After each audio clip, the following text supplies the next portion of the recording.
nós vivemos uma oportunidade fecunda de amizade, nós estamos experimentando o pastoreio da alma.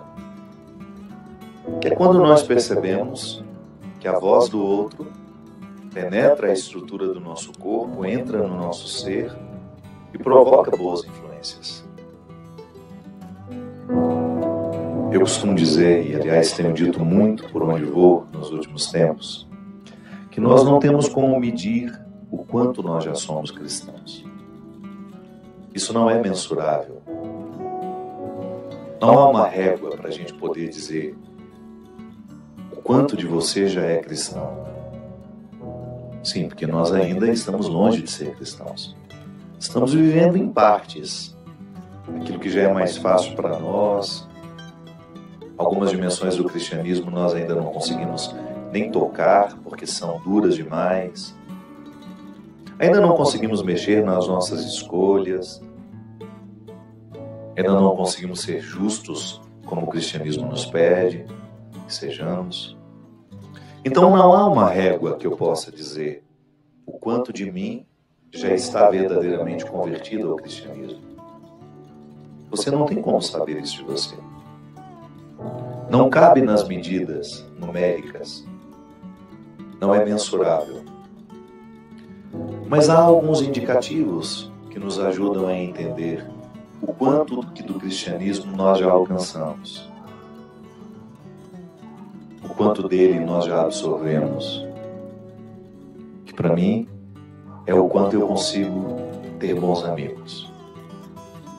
Se quiser saber, sem muita conversa, sem muitos rodeios, o quanto você já alcançou do cristianismo, é só você identificar se você já conseguiu ter boas relações de amizade. Já me explico. Para a gente ser amigo de alguém verdadeiramente, amizade enquanto querer o bem, amizade enquanto um movimento que eu saio da zona dos meus interesses e entro no coração do outro para entender o que ele de fato precisa. Amor sem cobrança, mas ao mesmo tempo um amor responsável e exigente, que às vezes quando a gente fala que o amor não tem cobranças, a gente fica pensando que seria uma relação onde tudo é permitido. Não. Quando a gente ama, a gente gosta de entrar na vida do outro para acrescentar positivamente, inclusive dizendo o que a gente pensa sobre determinadas situações. Pontuando, esclarecendo, chamando atenção. Aliás, nada pode destruir mais uma pessoa do que ela estar cercada de bajuladores. Toda vez que nós nos cercamos de pessoas que nos bajulam e que nos privam da verdade, nós decrescemos, nós involuímos, porque o que nos faz crescer são justamente os confrontos, amorosos, respeitosos, claro, que só verdadeiros cristãos conseguem viver. Eu, pessoalmente, quando vejo essa brigaiada na internet, muitas vezes gerada por pessoas que se dizem cristãs, agressões o tempo todo, eu fico pensando, meu Deus, como nós estamos longe de sermos a primeira comunidade cristã, aquelas primeiras que nasceram e viveram nas dificuldades, em que a única forma que eles tinham de ser identificados pelo mundo, já que eles não podiam se dizer cristãos, era a maneira como eles se amavam. Sim, porque nos primeiros séculos, antes de sermos permitidos por Constantino em 314, nós não podíamos mostrar que éramos cristãos através dos ritos. Ninguém saía em procissão pelas ruas, ninguém saía falando de Jesus pelas ruas, porque eram mortos. Mas eles tinham uma maneira sigilosa de se reconhecerem, um código oculto, que era o amor que eles tinham uns pelos outros. Era assim que os cristãos se identificavam. Então, toda vez que eu, grosseiramente, falo de alguém, teço um comentário, faço um post agressivo, eu estou naturalmente negando a dimensão do cristianismo que me ensina a ser caridoso. Ainda que discorde, há uma forma mais elegante de discordar. Há uma forma mais caridosa de discordar do outro. Com dureza, sim. Você não precisa ser um bobinho. Mas definitivamente, a agressividade, as palavras torpes, não combinam com a nossa condição cristã. E se a gente vê isso por aí, tenhamos o discernimento de identificar. Não é cristianismo, é fachada. O que nos identifica como cristãos é a capacidade que nós temos de ser pacificadores, provocadores de harmonias, e não o contrário. Então, para ser um bom cristão, ou melhor, para ser um bom amigo, antes é necessário ser um bom cristão. Porque o bom amigo é aquele que me leva ao melhor de mim. Aliás, esse critério já é ótimo para a gente poder diferenciar os conhecidos, os companheiros, dos amigos. A pessoa, com a maneira como é diante de nós, a maneira que ela me acompanha, a maneira que ela é para mim, me conduz ao melhor de mim. Eu, quando digo que sou amigo de alguém, eu conduzo esse alguém ao melhor de si? A minha palavra é motivadora, o meu exemplo envolve para que o outro queira chegar ao melhor de si? E de como o conhecimento nos liberta para que a gente viva uma experiência de amizade pessoal, não com os outros, mas comigo. Toda vez que eu identifico os alimentos que me fazem bem, por amor a mim, eu os trago para a minha vida. Da mesma forma, toda vez que identifico os alimentos que me fazem mal, e a ciência nos mostra isso o tempo todo, se você for um curioso e gastar um pouco do seu tempo na internet, pesquisando os alimentos que fazem bem e os alimentos que fazem mal, e se você tiver esse amor próprio, você vai ser capaz de cortar muitas coisas na sua lista de hábitos alimentares. E certamente vai acrescentar alguns. Porque a primeira experiência de amizade que eu faço é a minha. Eu ser meu amigo. Tudo aquilo que nós queremos oferecer aos outros só é possível se antes a gente se ofereceu. E aquele rapaz demonstra uma alegria tão grande de estar com ele, de ficar a sós com ele, dançando, olhando no espelho e ele mesmo segurando a mão dele. As duas partes, a real e o reflexo, em perfeita harmonia. E a cena é muito reveladora, porque nós precisaríamos ter essa capacidade. Fafá de Belém, a minha querida amiga, tem o hábito de viajar sozinha. E eu sempre achei estranho aquilo. Não que eu não tivesse esse hábito também, mas eu quis entender se o motivo dela era o mesmo que o meu. E ela me disse: há momentos da minha vida em que eu não preciso de ninguém. Eu aprendi isso desde menina. Há momentos da minha vida em que eu só preciso de mim. E eu tenho coragem de respeitar essa necessidade. Eu tenho coragem de organizar toda a minha vida com os meus filhos, com os meus netos, para poder me dar o direito de ficar a sós comigo. E aí ela vai. E ali ela se refaz. Ela vive uma solidão positiva, produtiva, frutuosa. Mas por que às vezes é tão difícil para nós? Porque a gente ainda não é uma boa companhia para nós mesmos. A gente se cansa da gente fácil. Eu tenho vivido cada vez mais também a necessidade de criar um tempo na minha vida em que eu sou só meu, em que eu sou só para mim. E é claro que eu precisei vencer muitos obstáculos. O primeiro deles, essa mentira que nós contamos para nós mesmos, que nós temos que ser dos outros o tempo todo. Não há uma falácia mais mentirosa do que essa. Uma conversa mais mentirosa do que essa. O cristianismo, quando ele foi pregado de maneira equivocada, ele retirou de nós o direito de sermos somente para nós. Colocou em nós essa premissa equivocada de que caridade é doação o tempo todo ao outro. Claro, eu me dou o tempo todo, mas eu também preciso ter os momentos em que eu refaço a minha força.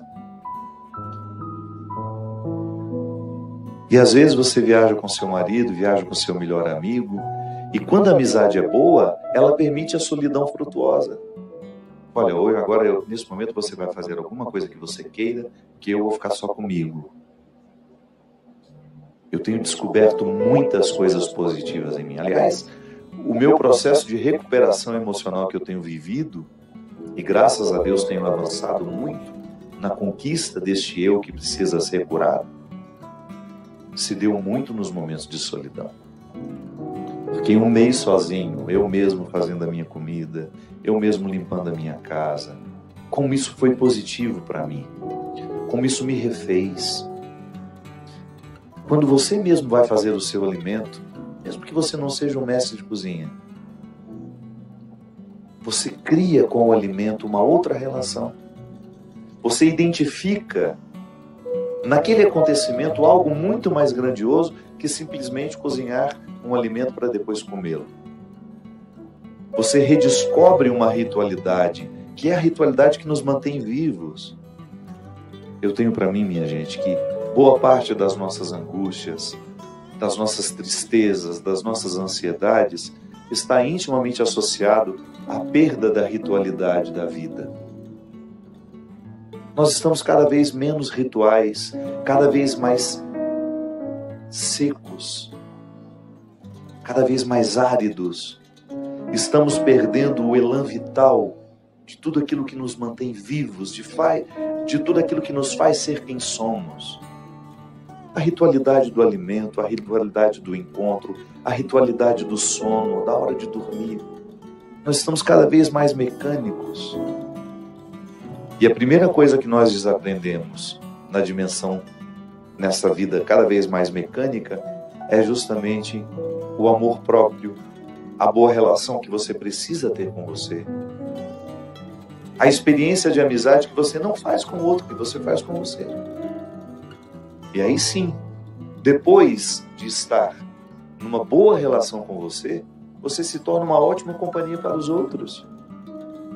O problema é que nós queremos ter boas companhias e ser boa companhia sem antes termos feito o primeiro movimento do amor, que é o recolhimento daquilo que você é. Um processo de autocompreensão, de autoconhecimento, que vai lhe dando força para você vencer, para você retirar os obstáculos do seu caminho, porque a vida sempre tem obstáculos. Às vezes nós temos a ilusão de pensar a vida do outro é perfeita. Não é não. É que nós estamos dentro de um modelo de sociedade cada vez mais estranho, em que nós temos uma necessidade cada vez mais estranho, em que nós temos uma necessidade de mostrar para os outros uma alegria que nós não temos, uma felicidade que nunca foi nossa. Fazemos questão de mostrar o que materialmente nós alcançamos. É um movimento estranho, né? Eu não sei se isso lhe causa estranhamento, mas existem pessoas que têm um enorme prazer de ter, não porque o bem material lhe dá alguma satisfação pessoal, íntima. Não, a satisfação ela se resume em ter para mostrar que tem. Viaja para mostrar que viajou. Se você tivesse a oportunidade de um dia estar num palco, como na maioria das vezes eu posso estar, vendo a multidão diante de mim, como eu observo as pessoas não viverem o momento presente. É uma ansiedade para filmar, para fotografar. Às vezes eu presto atenção em algumas pessoas que passam o show inteirinho com a cabeça voltada para o celular. Então nós estamos muito mais vivendo para os outros verem o que estamos vivendo, que necessariamente para nós mesmos. Como é necessária a experiência da amizade que você precisa ter com você. Você ser o seu melhor amigo. Você ser o primeiro a querer o seu bem. Porque às vezes também aqui erramos. Queremos que o outro queira o nosso bem, que o outro faça por nós o tempo todo, que ele abra as estradas para que o bem aconteça na nossa vida. O outro é complemento. Não é justo com o outro impor a ele esse fardo, porque ele precisa viver essa lição de casa com ele.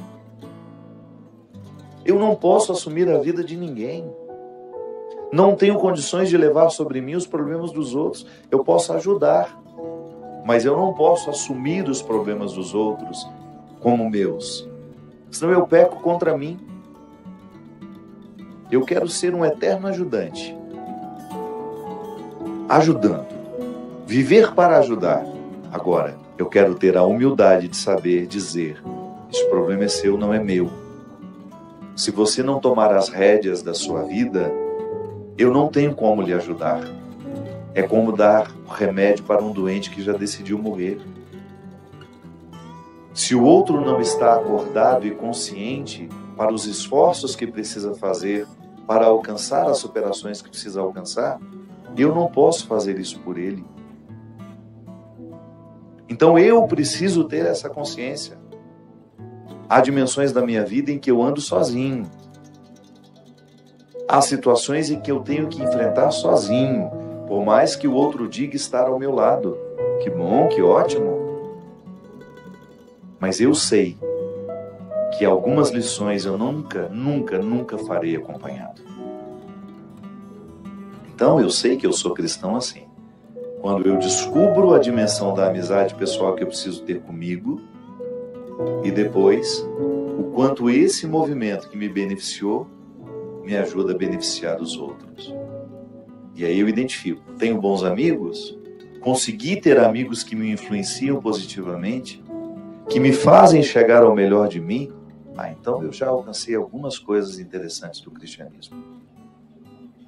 Porque, volto a dizer, para ser amigo de alguém, eu preciso ser um bom cristão. Porque senão eu vou buscar no outro os meus interesses, egoisticamente vou querer controlar a vida do outro, vou instrumentalizá-lo para a minha satisfação. E o cristianismo não me permite isso. O cristianismo é uma forma de pensar. Toda vez que eu me percebo querendo instrumentalizar o outro para que as minhas satisfações sejam saciadas, eu naturalmente tenho um bloqueio. É a ação de Deus em mim, me dizendo que isso não combina comigo, que digo ser cristão. Toda vez que eu percebo que estou articulando a maldade para prejudicar alguém, a consciência iluminada pelo cristianismo me diz: não faça isso. Isso não condiz com quem você é. Não condiz com a essência que você traz em você. Não condiz com a semente do batismo que um dia você recebeu e que você está fazendo de tudo para que ela floresça. Toda vez que eu vou ser injusto com alguém, numa relação de trabalho, numa relação amorosa, numa relação fraterna, ou numa relação muito rápida ali, passou pela minha vida, e de repente eu tive a oportunidade de tirar proveito daquela pessoa, acende-se a luz dentro de mim, e Deus me diz mais uma vez: não, Fábio, isso não combina com o que você assumiu. E eu sempre obedeço essa luz. Às vezes eu erro, minha gente, e imediatamente a consciência do erro me ocorre. E eu tenho uma enorme satisfação de reconhecer, pedir perdão, dizer que me equivoquei, que eu não estava certo, porque eu não quero ficar adormecido. Eu não quero ser um cristão de fachada. Eu não quero levar adiante uma hipocrisia, porque eu sei que a hipocrisia não alimenta ninguém. Eu prefiro muito mais ter os meus pecados expostos. Prefiro. Eu prefiro chegar e dizer: olha, gente, me desculpe, eu fiz isso. Outro dia eu até estava dizendo que às vezes o que nos dificulta na nossa relação com os nossos políticos é que eles nunca estão errados, já observaram? As provas daquele crime, um tanto de coisa sendo... Eu nunca vi nessas notícias da Lava Jato, por exemplo, no Jornal Nacional, depois que mostra tudo, algum acusado dizer: sim, eu fui um canalha, eu fui um mentiroso. Sempre através das suas assessorias mandam dizer: assessoria do deputado fulano de tal negou qualquer envolvimento e disse que está tranquilo em relação às investigações. Eu acho que o dia que tiver um que diz assim: eu fui um miserável mesmo, eu me corrompi, eu aceitei dinheiro da empreiteira, eu roubei, eu acho que a gente vai votar nele na próxima eleição. Porque alguém finalmente teve coragem de dizer publicamente que estava errado. Ninguém nunca está errado. Todo mundo sempre está certo. Estou cansado, de verdade. E eu não quero engrossar o número dos que fazem isso. Seria tão mais fácil se a gente tivesse coragem de dizer, olha, eu errei sim. Eu fui corrompido. Eu estava num meio em que o jogo era esse e, infelizmente, eu traí os ideais do meu pai, do meu avô, as pessoas que vieram antes de nós, que construíram uma história bonita e, de repente, nós estamos aqui lameando tudo. Sabe, às vezes nós pensamos que o crime é um privilégio dos grandes, esses crimes de injustiça, esses crimes de corrupção. Não! Nós somos corruptos nas pequenas coisas. Quando eu trato um funcionário meu, um colaborador meu, como alguém de segunda grandeza. Outro dia mesmo estava vendo no Twitter uma senhora desabafando. Hoje eu vou ter que ir a uma reunião de condomínio. É uma senhora muito inteligente que eu sigo, que eu gosto muito. Eu vou ter que engolir a nossa, como é que chama? A síndica, que está propondo que os nossos colaboradores não entrem mais pelo hall principal do prédio. Que as babás que cuidam dos nossos filhos, que as colaboradoras que fazem o nosso alimento, que o porteiro que cuida da nossa segurança, que os faxineiros que limpam as nossas casas, que os motoristas que nos levam para lá e para cá, não podem entrar pela entrada principal.